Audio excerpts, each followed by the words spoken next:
नमस्कार दोस्तों, कैसे हैं आप लोग। तो स्वागत है आपका अपने YouTube चैनल मोटिवेशनल व्यूज पर।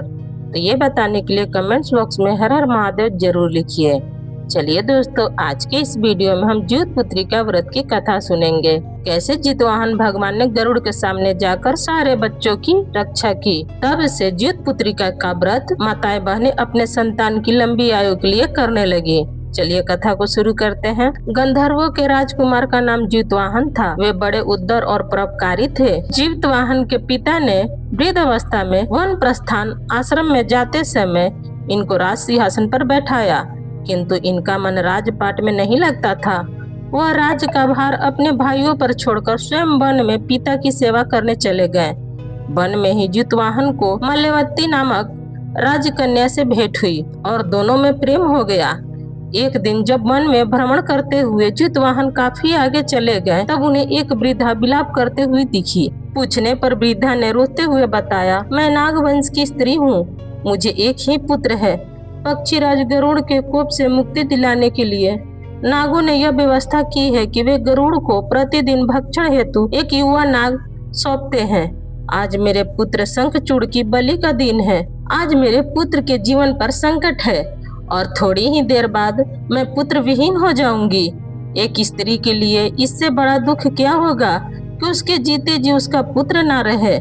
जीतवाहन को यह सुनकर बड़ा दुख हुआ।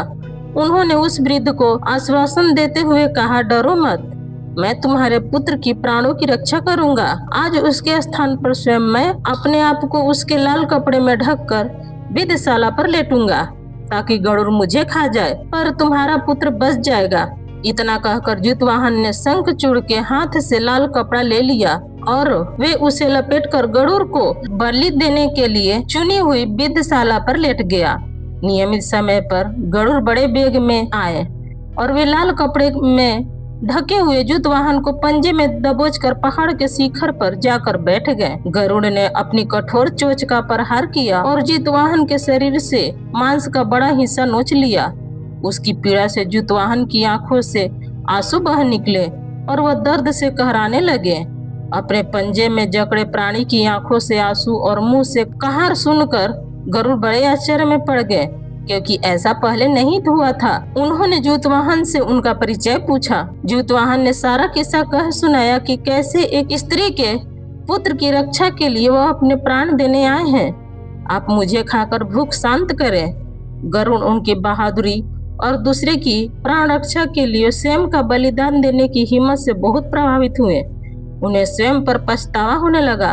वो सोचने लगे, एक मनुष्य है जो दूसरे की पुत्र की रक्षा के लिए स्वयं की बलि दे रहा है, और मैं एक हूँ जो देवों के संरक्षण में हूँ, किंतु दूसरे की संतान की बलि ले रहा हूँ। उन्होंने जीतवाहन को मुक्त कर दिया। गरुड़ ने कहा, हे उत्तम मनुष्य, मैं तुम पर जो घाव दिए हैं उसे मैं ठीक कर देता हूँ। तुम अपनी प्रसन्नता के लिए मुझसे कोई वरदान मांग लो। राजा जीतवाहन ने कहा, हे पक्षीराज, आप तो सर्व सामर्थ हैं। यदि आप प्रसन्न हैं और वर देना चाहते हैं तो आप सर्पों को अपना आहार बनाना छोड़ दे। आपने अब तक जितने भी प्राण लिए हैं उन्हें जीवन प्रदान करें। गरुड़ ने सबको जीवन दान दे दिया और नागों की बलि न लेने का वरदान भी दिया।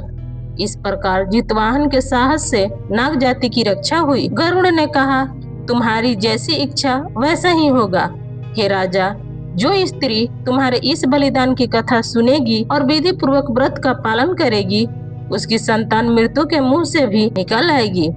तब से ही पुत्र की रक्षा हेतु जीतवाहन की पूजा की प्रथा शुरू हुई है। यह कथा कैलाश पर्वत पर भगवान शंकर ने माता पार्वती को सुनाई थी। जीतपुत्रिका के दिन भगवान गणेश, माता पार्वती और शिव जी की पूजा एवं ध्यान के बाद फिर कथा सुननी चाहिए। आपको ये मेरा वीडियो कैसा लगा, प्लीज आप लोग कमेंट करके बताइएगा। अगर हमारा वीडियो पसंद आता है आपको तो एक लाइक जरूर कर दीजिएगा। और चैनल पर पहली बार आए हैं तो चैनल को पक्का सब्सक्राइब कर दीजिएगा, क्योंकि आपका एक लाइक हमें बहुत हिम्मत और प्रेरणा देती है आगे की वीडियो बनाने के लिए।